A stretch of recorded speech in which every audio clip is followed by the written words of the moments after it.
Ready? Start. Para. Budget 2008 to 2009 offers an opportunity for reduction in tax rates due to vastly improved tax collection. The finance minister has tried to play down expectations of a tax cut on the ground, that it is to be ascertained how much compliance had really improved. Evidence suggests a robust increase in government direct tax collection in recent years. This fiscal 2 direct tax collections are much higher than budgeted targets. The latest quarterly data shows the central government income tax receipts rose by 42% in July-September 2007 over the corresponding period last year. Corporate tax collections have increased by 34% in the same period.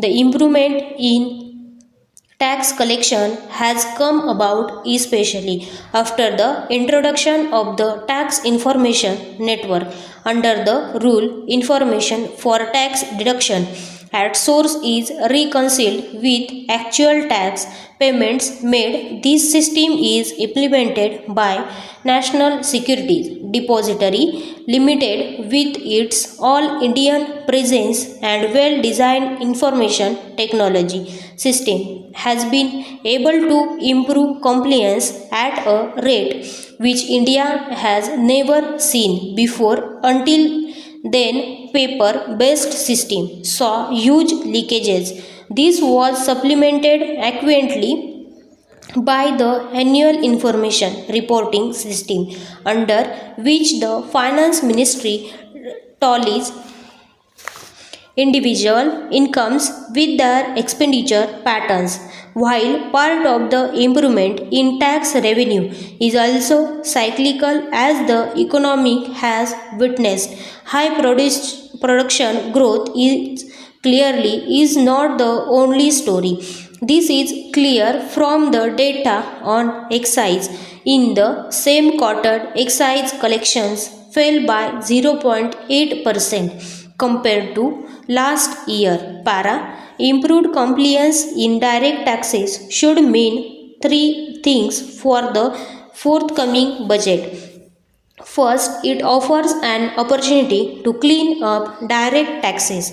Further, the most obvious step to take in budget 2008-2009 is to get rid of the surcharge. Second, the best time for reducing public debt is on the high of a business cycle. While the fiscal deficit has come down of budget subsidy like oil bonds and food bonds have seen a rise, this must be taken into account while looking at a trade-off between tax cut and fiscal corrections. Third, this is a time to bring in tax collection improvement into the system of indirect taxes. The sharp improvement in direct taxes is a lesson on what better compliance can achieve. Hopefully, the goods and service tax, which is to be introduced in April 2010, will be implemented with technology serving the needs of the system. Stop.